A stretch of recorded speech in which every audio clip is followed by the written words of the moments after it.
So Frank, you spent all those years in internment in France. Mm-hmm. And well, I came back home, and I very much wanted to see my grandma. I didn't feel very well at all, and it was a very wet day. We went off to church, cycling, of course, and I came back and I had this awful pain in my chest, and it got worse and worse, and I thought, well, I'm not going to go to bed because I don't want my parents to think I'm dying, and I stuck it for the week. In fact, I was cycling about with pleurisy, not realising what it was. And the following Sunday, I said to my father, Father, I can't come to Mass today. I said, I'm sure I'm not well. When you come out of church, will you call the doctor and ask him to come and see me? So that of course then realised I'd got pleurisy, a very wet one as well. Yeah, there's dry pleurisy and wet pleurisy apparently. So that's and then a few days later, a very strange woman dressed like almost like a medieval monk came in and said, take your shirt off. I said, like bloody hell I will. I said, who the hell are you? She said, oh, don't you know who I am? I said, well, of course I don't. I said, I've never seen you before in my life. She said, well, I'm Dr. Ray. I said, well, it doesn't mean anything to me, dear. You're not exactly a ray of sunshine, are you? So she said, I'm the Assistant Medical Officer of Health. I said, oh, bully for you, dear. She said, well, she said, I've heard about you. I said, I have a responsibility to the community in case you are contagious. I said, oh. I said, it's like that, is it? So she said, would you mind going to the hospital to be examined?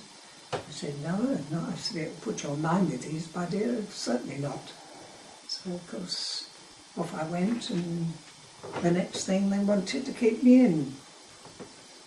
So that started, I think, one of the most amusing few weeks of my life.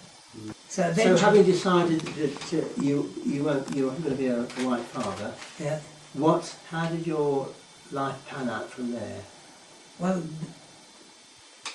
I did recover enough to go to start my novitiate. But where was that? Up at Scotland. St Boswell's. St Boswell's. Yes. But after a very short time, the Father Superior, as he said, it's pretty obvious, Joey, that you are not going to be able to be fit enough to be a missionary of Africa. And he said, you must return back into the world. If you want to try and become a diocesan priest, by all means. But they didn't want me either. So I decided, I looked around for a job, and I got a temporary job helping out at the sugar beet factory. And then when that finished, I then went to the War Egg. And when I went to a meeting, and and was told that my civil liberty was going to be curtailed by the Labour Party, I was furious, and so I decided I would become a trade unionist. I had already become a trade unionist. Of course, I was a member of the Civil Society for Clerical Assistance or something. So where were you actually working at this time? I was still working in Bury with my father, with Bury St Edmunds. Right. At the County Agriculture Committee, and from there I went to the railway, where my father, of course, was a porter at Bury St Edmunds, and as my ancestors were all railwaymen, great-grandfather, I had no problem. And so you decided to work on the railways then? I decided to work on the railway. What were you actually doing? I started off as a booking clerk, then went to become a parcels clerk, and then I went to sort of customer services for the goods department. And been a very interesting years. So you spent most of your working life on the railway, working on the railway? Or connected with the railway. Connected with the railway. Because once railways were denationalised, Mm. I then moved over to one of the companies of the National Freight Corporation. Mm. In fact, I always remember one of my best days. I was dealing with a very difficult customer as a customer services clerk, and somebody came along and I stuck a finger out to him and just carried on dealing with this very difficult customer. And I remember somebody shaking the hand and I waved it away. And after lunch I was sent for.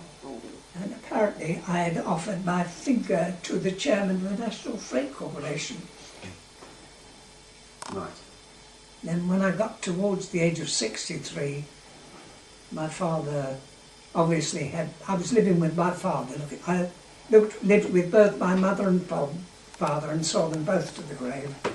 And my father obviously was getting very ill, and I was working in Ipswich, although living at Wellnathan still, and I decided to retire to look after him.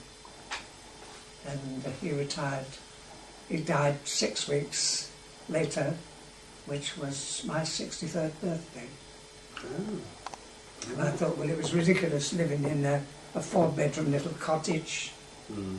So I decided to sell it. Mm-hmm. And to one of my friends who'd been a member of my youth work, Mm-hmm. because I'd become a counsellor and all that jazz since then,